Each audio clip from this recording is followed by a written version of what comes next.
Welcome, low ego action heroes. This is Debbie Levitt from DeltaCX.com. We're a full service CX and UX consultancy.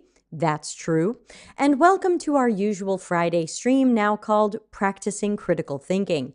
Every week, people send me stuff. Let me put up on the screen how you can send me stuff. Just follow deltacx.com/links, and that'll answer all of the questions you might possibly have about this stream, including our calendar of events and how to send things in and how to get involved and fun stuff like that. Also, a quick thank you to everybody who is financially supporting the channel through the YouTube Join membership thingy. There are people, hi Miguel, there are people paying $3 to $10 American a month. They absolutely don't have to. It's completely optional, but always appreciated. So thanks to everybody, especially our mid-level and senior level low ego action heroes. So there you go. I have a lot of stuff today, so this is not going to be a short stream. And honestly, there's a few things here that I don't think you needed to send me. There were a couple of things people sent in that we actually already did on previous shows, so I'm not going to include them. If you sent something in and I didn't include it, we already did it. So let's jump over to my screen. We'll jump right in. Hey, Ada. So good to see you. Yay. You can watch it live. I'm live. I mean, well, I'm about to change clocks this weekend, so we might get thrown off another hour next week, but I'm happy to see you and enjoy your LinkedIn posts. And let's see. So what do I have to press today? Let's press this. Okay, that looks good. So here's me, the optional tip jar, the chat room, and my screen. Am I pointing in the right direction? Screen. No, this is screen. Okay, right-hand screen, left-hand chat room. I'll try to remember that. All right, so the first two that got sent in, honestly, I don't know why you sent them in. This is the Practicing Critical Thinking stream. We like to get stuff that has some sort of opinion so that we can see if the opinion seems to make sense. Is it actionable? Does it help people? What does it mean? So I got two posts about periods and menstruation, which have completely confused me since I don't think you can really be for or against them. They're just kind of there. So hi, Abby.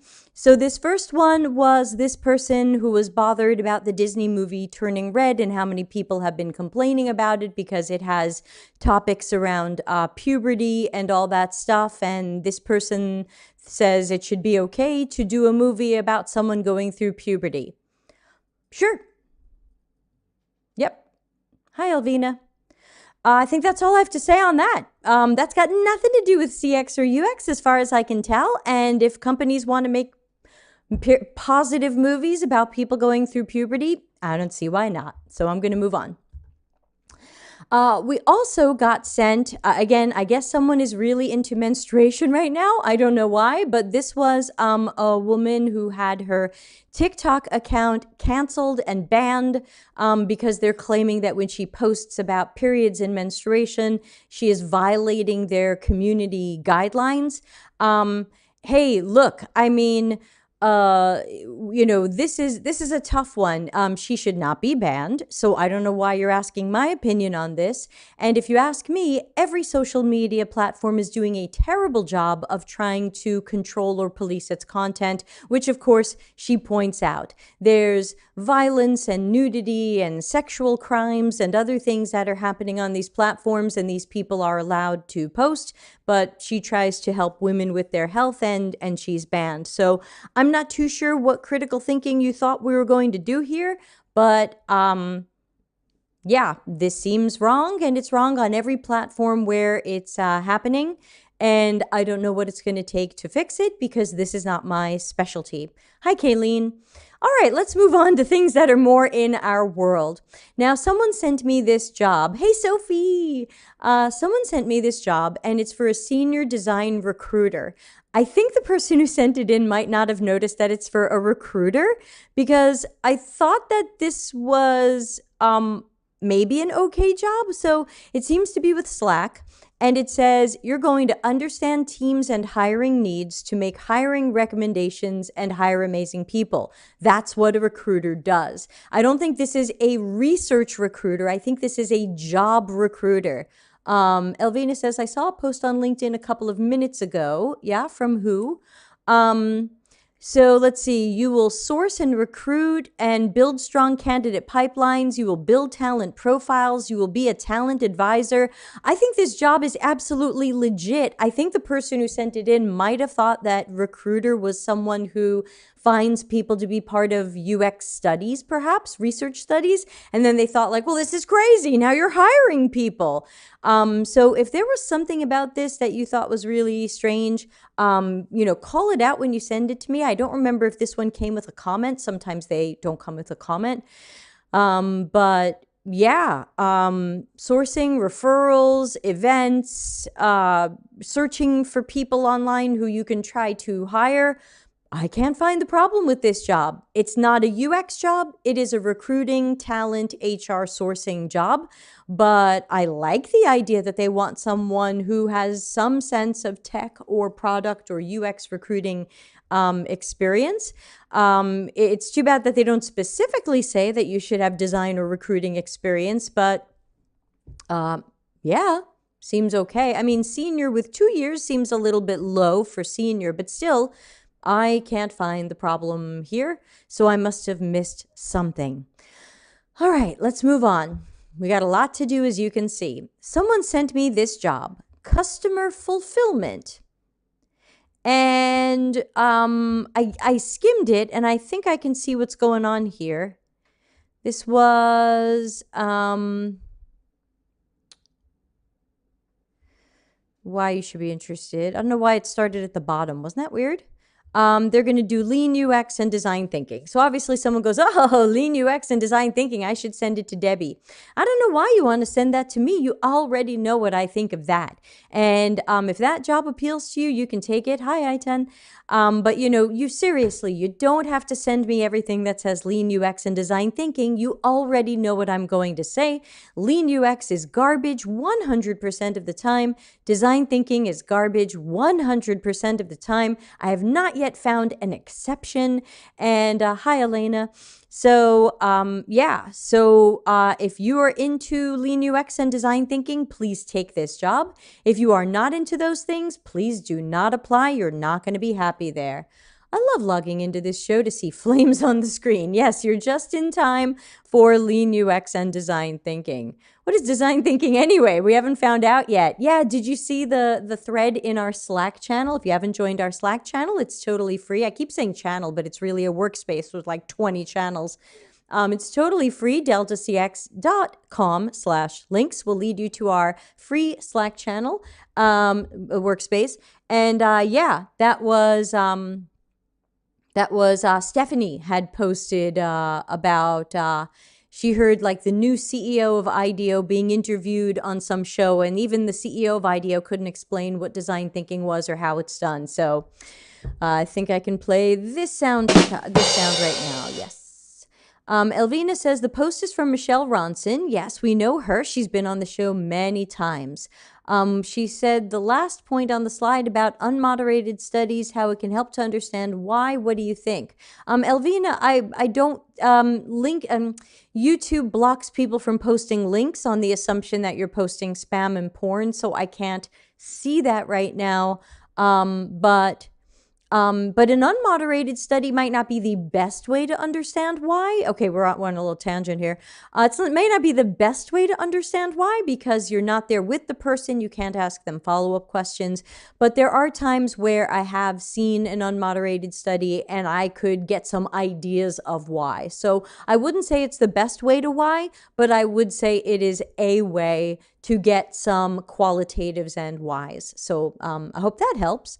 All right, so moving on. Probably someone sent this to me also because they want you to train your coworkers to and train your product managers to do research themselves. So again, anybody watching this channel is not applying for this job, and good luck, Zalando.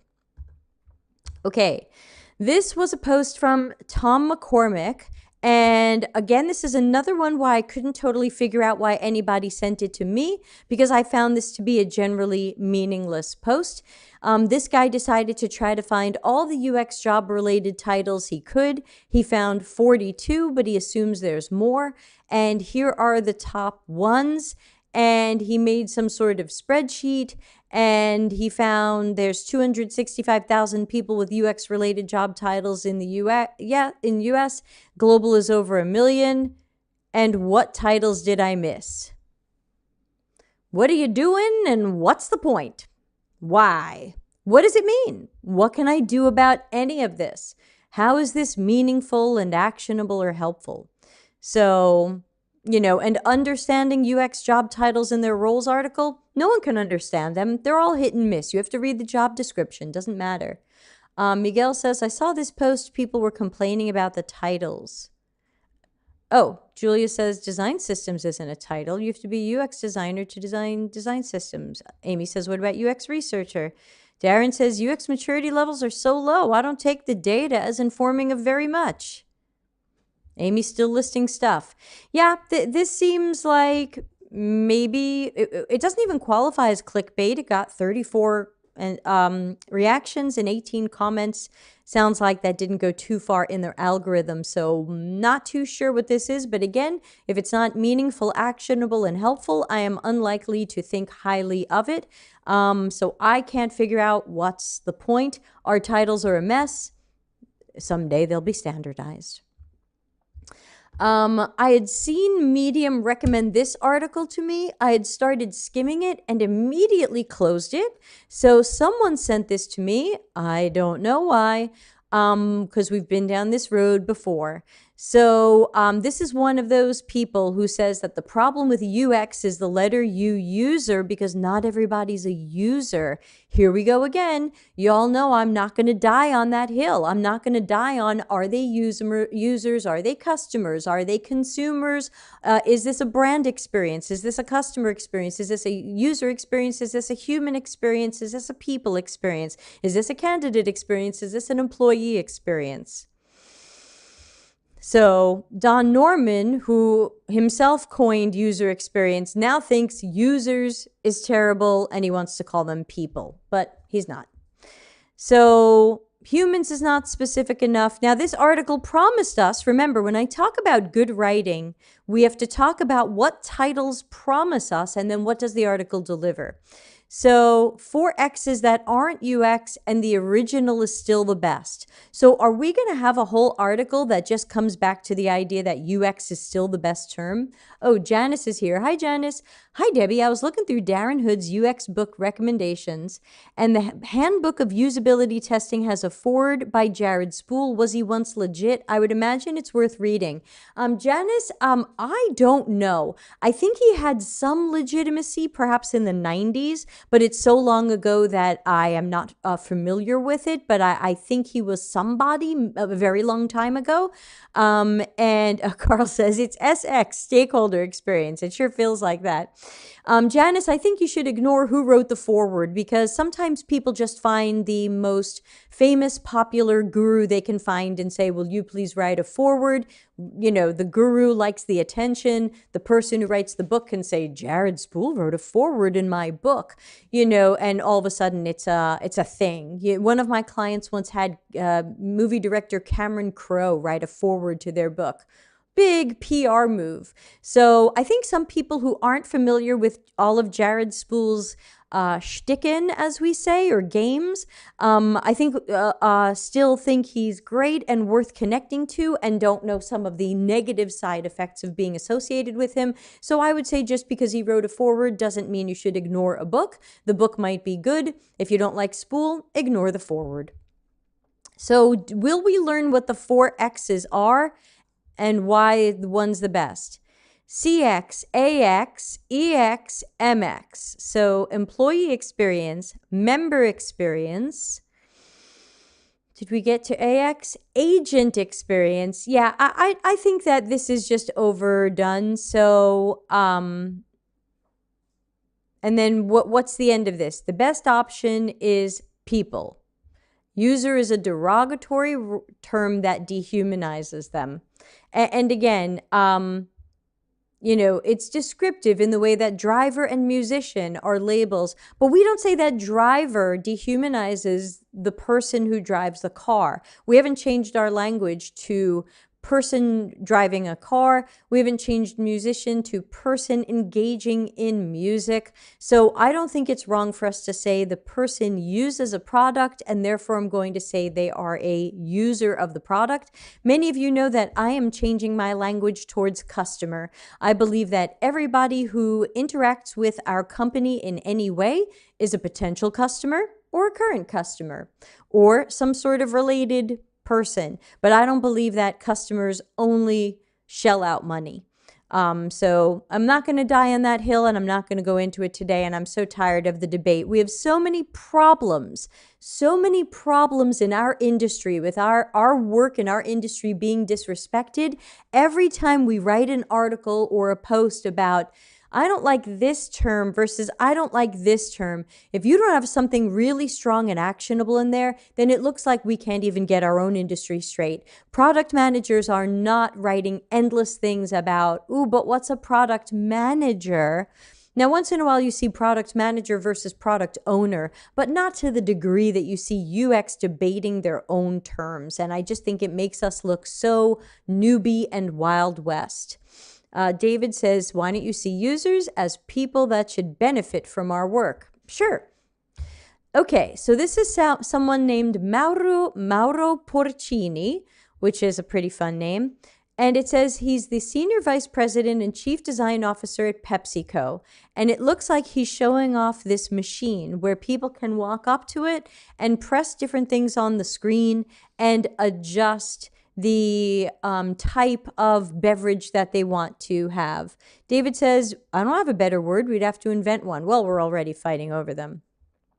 So this says, from SodaStream Professional to Gatorade and much more, we're designing the products of today and dreaming of the products of tomorrow, thinking of technology as a key enabler for personalization, engagement, health and wellness, and sustainability. Now, I read this before, so I'm going to ask a question so that you're answering it in the chat room as I am reading this. And my question is, has anybody ever been to a Five Guys burger restaurant, or whatever you want to call it, in America, or possibly outside of America, but definitely in America? Yeah, it's definitely not Juicero. David says, sometimes the publisher will reach out to another author they have also published and have them write the foreword. Ah, makes sense, David. The publishing company has relationships with authors and says, hey, author, you write a foreword for this other author's book. It's going to help it out. Janice says, yes, I have been to a Five Guys restaurant. Elena says the old ride at Disney. What ride at Disney? There is no Five Guys hamburger ride at Disney. But here's the thing. This guy is describing what he claims is a device of the future. The SodaStream Professional will let you customize your water carbonation level, temperature, and flavors, including their intensity. And you can add ingredients like vitamins or caffeine. Now, I'm going to stop right here because if you've ever, Kayleen says, I've been to a Five Guys. Who's been to a Five Guys and got a drink and went over to a giant Coke machine that let you customize your soda? This has been at Five Guys for at least 6 years. So I don't know why this guy is acting like this is so amazing and innovative. I don't know why I stressed that in the wrong syllable. So I looked up online and I found that it is called the Coca-Cola Freestyle machine. That's what you're all seeing at Five Guys burger joints. And this is actually Coca-Cola's own mock-up of what interacting with the screen looks like. They actually made a web-based version. So I can come in here and I can say, okay, what do I like? Okay, I like Minute Maid lemonade with no sugar. I'm just pretending. This is not sponsored. And do I want to add some sort of flavor to it? Okay, I'll do a raspberry lemonade. Okay, I am customizing my drink in a way that other soda machines don't let me. How about caffeine-free Diet Coke? Okay, I could have ginger lemon caffeine-free Diet Coke. So I feel, and if you've ever seen a picture of the machine, it looks exactly like what the Pepsi guy, I mean, it's so close, right? People who've been to Five Guys, you're looking at this picture this guy has of this machine, and you're like, wait a minute, like especially this one. I don't think I can click on it because I'm not logged in, but especially this one, I'm like, yeah, I think that looks a lot like the Coca-Cola machine at Five Guys, where you're just moving through screens of different ingredients. And even if the Coca-Cola machine doesn't let you pick your level of carbonation or do you want extra vitamins, the Coca-Cola machine was already doing this stuff for at least the last 6 years. I couldn't find, let's see, when was Coca-Cola Freestyle machine released? Is that the right word to use? Release? Coca-Cola Freestyle, 2009. Sorry, Pepsi. So, in 2014, Pepsi launched a competing similar machine, Pepsi Spire. So yeah, there you go. So Coca-Cola's been doing this since 2009, Pepsi since 2014, but he's acting like a week ago, isn't this amazing? We are just bringing you the future.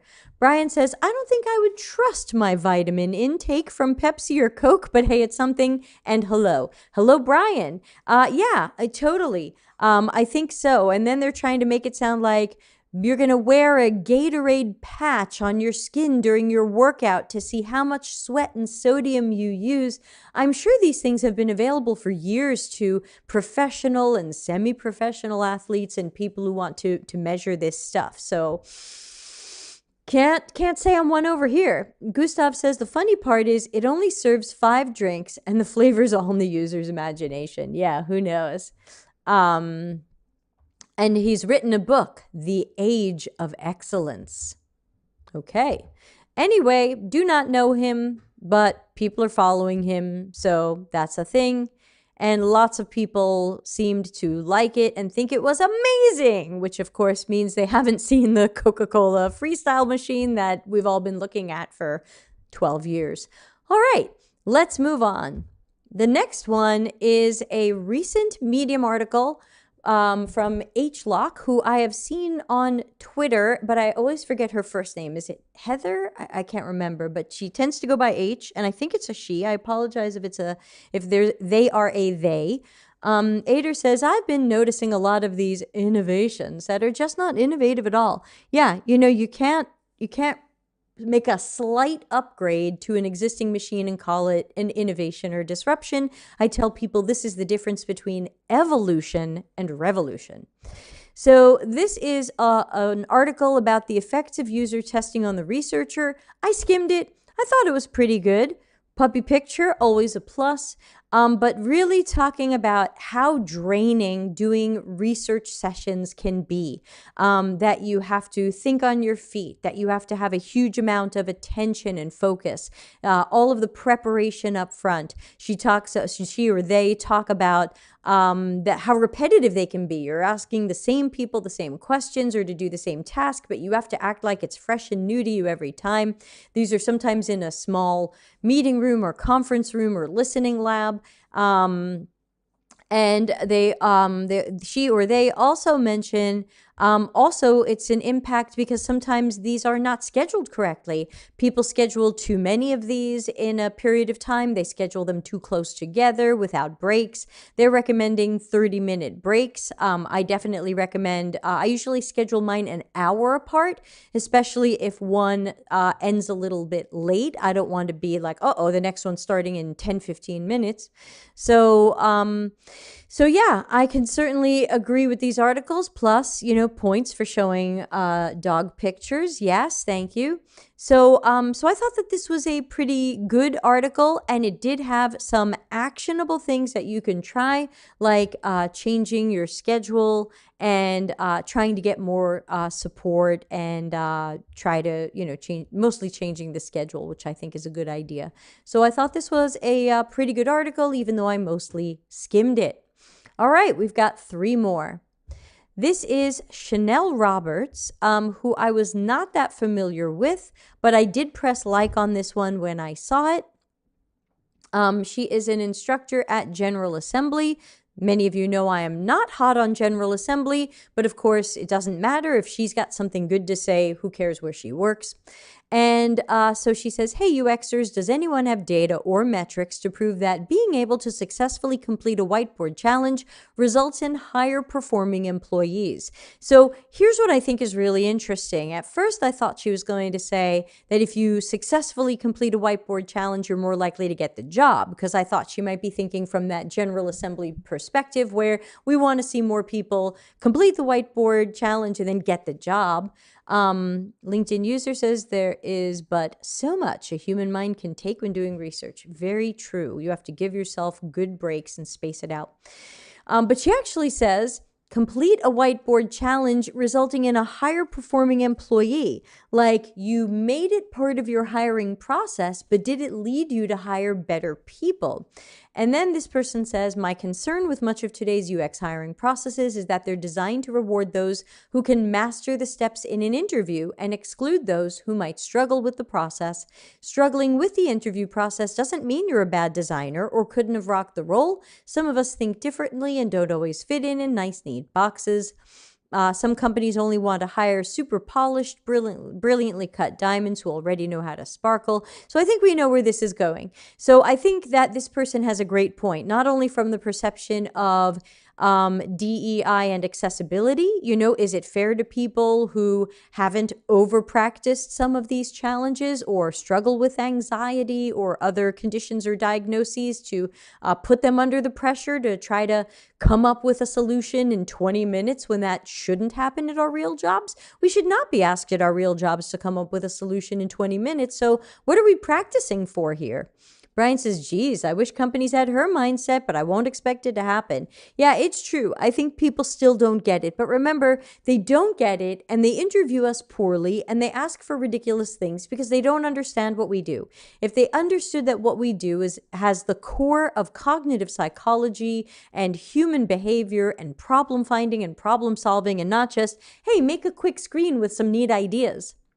If they understood that this is the first, then they would know that you can't just ask someone to make a quick screen with a few ideas, and that is some sort of good judgment of how they work or their process or the quality of their ideas. They might hit on a great idea for this challenge and never come up with a good idea for you again. Who knows?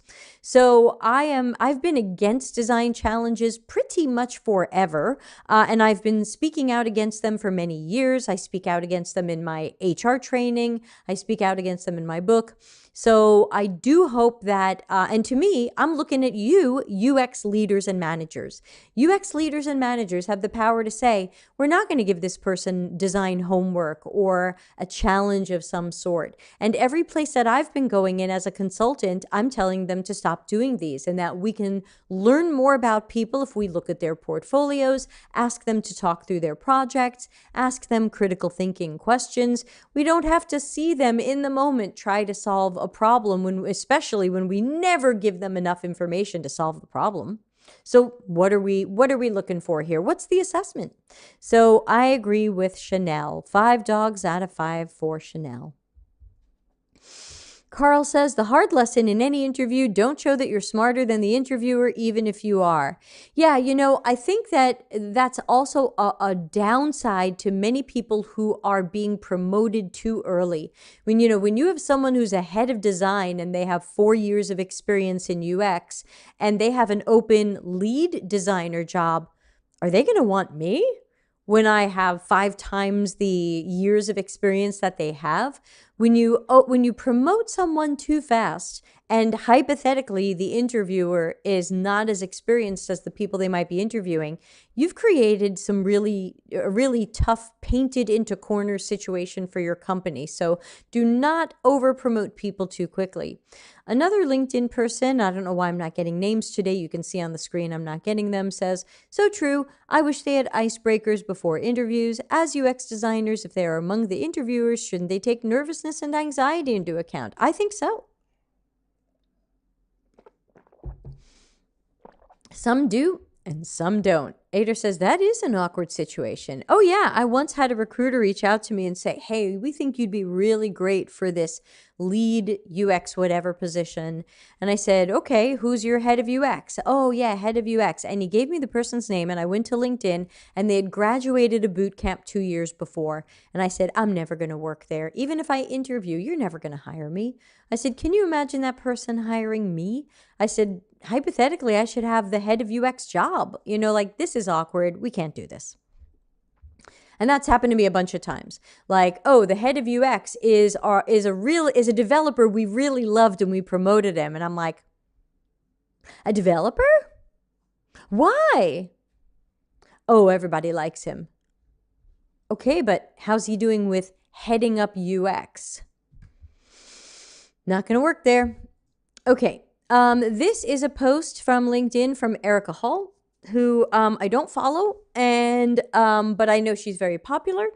And she wrote, data doesn't change minds. And right there, I say, that's clickbait, and that's not true. Data absolutely can change minds when people are open to it. This reminds me of when we ripped Spool apart recently on, what was it, episode 144 about gatekeepers. If you can't find it, just go to YouTube and search for Delta CX gatekeepers as one word. Where Spool's like, I can't convince executives to care about UX, and neither can you. It's like, data doesn't change minds. Well, are you sure? Is that an always? Why are you saying this? What's the benefit of saying this? How does that help anybody? I get this question all the time. How do I get decision makers to value research data? That's a different question. So does data change minds versus how do we get stakeholders and executives to value research data? To me are two separate questions, but that's just me with my critical thinking hat on. Maybe you see them as the same question. It depends how well you know the people you're trying to influence and how good a storyteller you are. I would add, it depends on how well you understand their needs. I used to say in my Stop Evangelizing UX slide deck, why don't you use all of your empathy and research on your own coworkers? Find out what they need from you. Deliver the best coworker experience you can because you've learned what they need from you. Carl says, being liked is the essential skill, though. It's like inverse empathy. Been there. Yeah, so how well you know the people you're trying to influence, how good a storyteller you are, and what do these people need. And to me, it's also speaking the business's language, which is going to be time and money. That's it. You want someone to value research data? You show them how good research and the insights that come from it will end up saving us time, saving us money, or making us money, or something like that.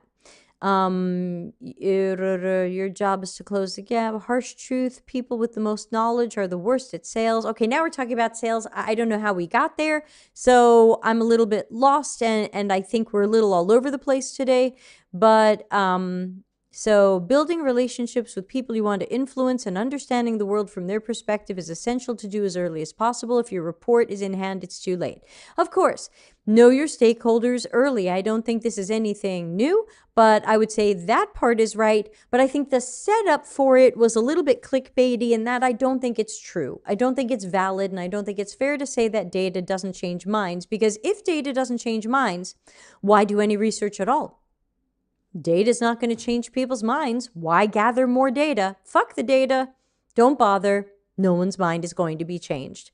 I think that's just too negative and too universal. So I would say that I don't like the setup for this, but I think where the post ends up is reasonable. But of course, if you don't like the setup, you might have stopped reading. So, there's always that.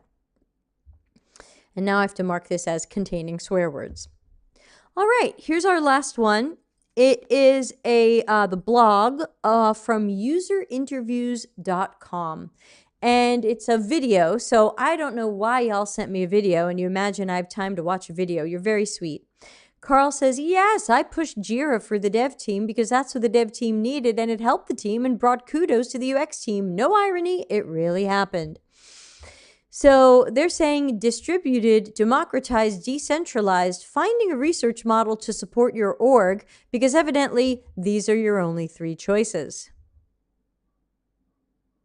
And everybody who hangs out here knows that I am against democratized and decentralized, completely against them. See episode 115. And it says democratization isn't one size fits all. Here's a panel from Rosenfeld's conference. Well, I am not going to watch a 30-minute panel from Rosenfeld's conference, and but otherwise they're telling you, democratization, assist people to do your work. Democratization at scale. Research is everyone's job. Now, of course, I always find that these articles are very often from the people with the tools. So always check who's writing the articles. Maze is a user research tool. User Interviews is a user research tool. Director of Customer Development at User Interviews. Of course, User Interviews is the site we're on now. I've also seen a lot of articles come from User Zoom about democratization, and you have to remember that they have a horse in the race. They want to sell you more licenses. They want to sell you more usage of their system. So the more people you're empowering to research in your organization, the more they're going to make money on that, which means they may not be necessarily recommending democratization because it's the best way to go, because there are just as many, if not more, articles on why democratization and decentralization are wrong and bad and shouldn't be done. And we've gone through that, one of them in episode 115. But remember that these people, this is the critical thinking stream. Let's remember that very often when I see a democratization or decentralization article, it's mostly coming from three sources. One, Agile and Scrum, because they love the idea that everything can be decentralized. Decentralize this, that, the other thing. UX, yeah, decentralize that. Yeah, everybody can do everybody's everything, and everyone go. It's coming from user research companies who want to sell more licenses and more usage and more dependency on their tool, so they have a horse in the race. And sometimes it's coming from UX managers and leaders who are in a bad company who doesn't let them hire more researchers, so they are stuck giving research work to people like product managers and engineers. So then they have to try to figure out a way to make this look not so bad, and sometimes they'll write an article trying to make it look like it didn't go so bad. Now, why these people don't push against that, I don't know. If somebody is head of research or director of research or head of design or VP of design, I would say you have the power to go back to the people who are saying, we don't want to give you money to hire researchers, just teach everybody to do it. You have the power to say, that's not how this is done. That's not how this is done in any other domain. If you need a developer, you don't just go pick a spare product manager and give them an O'Reilly book. That's not how UX is done. Look at how much you interviewed me. Look at how much we interviewed all the people on the UX team. We have standards for how UX work is done here. We don't just grab somebody and try to give them a little bit of training. If UX were that easy, you wouldn't have interviewed me 7 times. We wouldn't have interviewed that person 4 times. That's not how this is done. No. But for some reason, leaders aren't doing that. And I can't totally explain it. I think they're hoping people will like them. If they say, come sit at the lunch table with me, try what I do, try my job. But I don't think they've realized some of the long-term negative effects and how they've basically taught their companies that we don't need to hire experts ever again. This was covered in episode 115. So if you are curious, please go to episode 115. If you can't find it, go to YouTube and write Delta CX 115. Of course, please subscribe here on the YouTube channel. I'm looking for all of you to tell 3 people who you know about this, especially leaders and managers, because this channel is not just for newbies or mid-levels. This is for leaders and managers too. We want to help people and empower them to break out of some of these ways of thinking, like, well, doesn't look like I'm going to get budget. I guess I'll just teach everybody to do UX. Well, congratulations. You've now taught your whole company you never need a UX specialist ever again for any reason. So we need to bring the managers and leaders and bosses, whether they're from UX or not. If you're a product manager overseeing UX people, we're here to help you too. You can make better decisions. Just because you don't have UX expertise, but you are managing UX people, doesn't mean we don't want to hear from you. We want to help you out here. You probably have a lot of questions and struggles. So everybody, please tell your coworkers, tell your managers about this channel. We are here to help and support everybody, even if they like Jared Spool. So let's flip back to a giant me. There I am. And that is our reaction stream, now called the Practicing Critical Thinking stream for this week. Let me take a look at our calendar of events and tell you about what's going on, especially since there are a few time changes for next week. Also, Italy is changing clocks this weekend, so check. All of our shows are usually at 6:30 p.m. Italy time. Check your clocks. Also, you can go to deltacx.com/events and add our Google Calendar to your Google Calendar. Then you'll see all the events right there in your Google Calendar, and you won't have to worry what's coming when. Janice says, hey, Debbie, I did watch episode 115, but I wonder, do you think cross-functional teams should participate in research interpretation workshops to understand users? Janice, I'll throw it back at you. Why do we need research interpretation workshops? Can you sell that to me? Can you tell me why we need that? Now, I'm not against asking people who were there to share their notes and to talk about what they heard, but I am not going to turn research analysis into a team sport. Sure, I can have a debrief meeting with the people who observed some or all of our sessions and say, let's share your notes. What did you notice? Yes to that. But no to turning research analysis into a larger workshop or working session. So I hope did I do a good job differentiating between the two, where we do want that debrief or a team meeting where people share the things they noticed when they were observers in the research, versus some sort of workshop or working session for the larger research interpretation. So that would be my perspective on that, but it's an interesting question. I am going to write it down because it is an interesting question. Janice says, I'm reading a book that advocates for that and I'm questioning it. You should be questioning it. That's why you have awesome critical thinking. Let's put on our critical thinking hats, and you are in the right place and you are in the right career. So yeah, absolutely question that, because we have to think about the possible outcomes. What's the possible outcomes of teaching people that anybody can analyze research equally as good as each other? And what happens if people saw things that weren't really there? Will that facilitator step in and say, well hold on, you think you heard that, but what did you see? Remember, she said that, but she actually did this. So that's why even if you do hold the debriefs or the meetings or the sharing sessions, I still want somebody in research to run that meeting and to challenge people and in that kind of way. Because sometimes they, well, look, she made it through the prototype, so obviously our design is good. Well, hold on. Making it through the prototype and the design being good are not necessarily the same thing. Discuss while I write down Janice's question.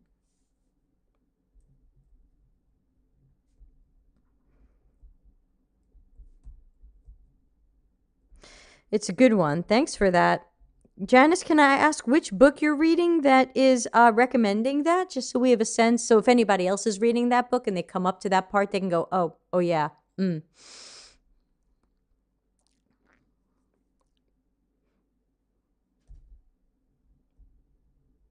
again, I do expect that after the analysis, the researchers are going to present something to everybody and have a nice digestible PowerPoint deck and video clip montages available for everybody to get the most important points of the research. Maybe you'll also have, sometimes we deliver to our clients an Excel spreadsheet or Google sheet of pain points and problems and issues that we found. So, it's not just video clips and reports.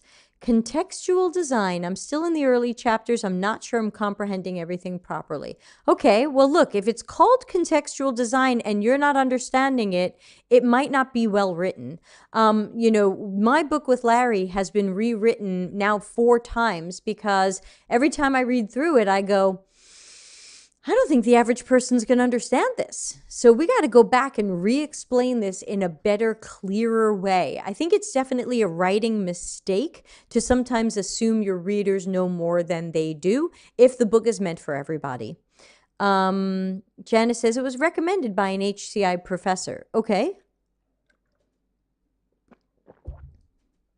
That can be a good sign.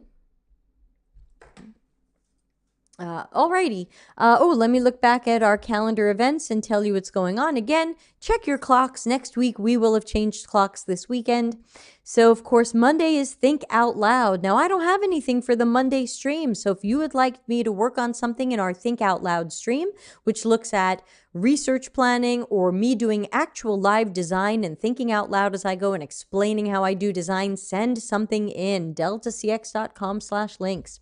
Tuesday is office hours, but I've had to move it way earlier because I have a phone call during the stream and I can't move it. So it's going to be at 5 p.m. Italy time, which is an hour and a half earlier than normal. Nothing on Wednesday, nothing usually on Thursday. Friday, of course, critical thinking stream. Now we're into April. Monday, Think Out Loud. As always, send me something, please. Tuesday the 5th, we are planning on having a special guest for office hours, Karen T. Lynn. You can find her on LinkedIn and learn more about her. Wednesday the 6th is my big workshop. Don't forget, Wednesday the 6th is my big all-day workshop. You can learn more about it at deltacx.link/ttcc-training. If you're watching this in the future and the April 6th, 2022 workshop has happened, check the page anyway. I plan to hold more, and I'm going to be recording video courses as well for people who want to learn it asynchronously. This is meant for non-newbies who are looking to learn strategies and actionable ideas to improve UX maturity and push for change where they work. So that's the 6th, which means no show. I will be doing that. Thursday the 7th will be our Slack monthly networking. Make sure you join our Slack channel and check the live events channel, #live events in the Slack workspace to join that. It's just kind of a live video and audio chat, video optional, audio optional, but just to get to know each other more. We don't have to talk about UX. We talk about it all day. We can talk about anything. Friday doesn't show. Oh yeah, Friday the 8th, no critical thinking stream. I'm going to be on somebody else's podcast. So that's some of what's coming up. We do have 2 panels coming up, one in April and one in May. I'm calling it Trouble Finding a Job Panel. We've got 3 people on April 13th who are going to talk about the trouble they've had finding their first UX job. So that if you are in the same boat, come and listen and ask your questions. If you've got buddies in the same situation, tell them the April 13th show is for them. And then we're going to do that one again in May with a different set of panelists. So again, the best advice I would say is grab deltacx.com/links, find the events calendar there, bookmark it or add it to your Google Calendar, and then you'll know everything that's going on, and you won't wonder what we're doing and when or with whom. Any other thoughts or questions? Any other critical thinking things on your mind before I play us out of here and wish everybody a good weekend? Please remember that even though COVID has been mild for many people, it does still exist and it is still hurting people and in some cases having long-lasting effects and in some cases leading to death. So please continue to be safe and careful and make no assumptions. That is my advice there. But that's for all you critical thinkers out there. So I know you're critically thinking about how diseases spread. Ader says, thanks for the stream. Have a good weekend. You too. I hope the weather is nice where you are, because I think you are in Brazil. Let's see. Any other thoughts? I'll give it a minute because I know we're about 30 seconds delayed. Thank you, Elvina.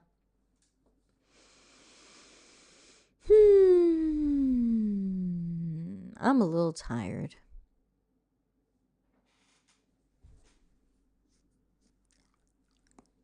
Hope it's not early spring allergies. I'm melting. You're melting? Does that mean it's too hot? You're welcome, Janice. Sasha says, I was the unnamed LinkedIn user. I'm glad I caught this. Yeah, sorry about that. My system aggregates comments from different sources, and sometimes because of the LinkedIn API, it does not get the name of the person. I don't know why. Sophie says, hang in there. I always do. I always hang in there. We're thinking about doing a little camper trip this weekend. If anybody wants to follow our camper adventures, we have an Instagram account for it. It's totally silly stuff. Definitely hashtag not sponsored, and it's called Hello McLouie, McLouie. So you can follow that. Oh, it's 38 in Rio. Okay, that's summary. That's toasty. Yeah.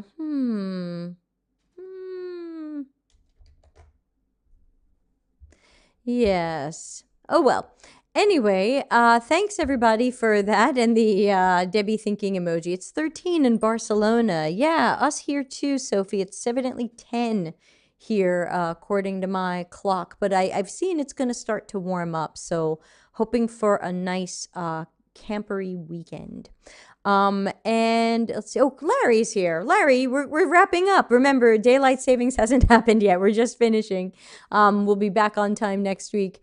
Critical thinking question, if they call it common sense, why is it so rare?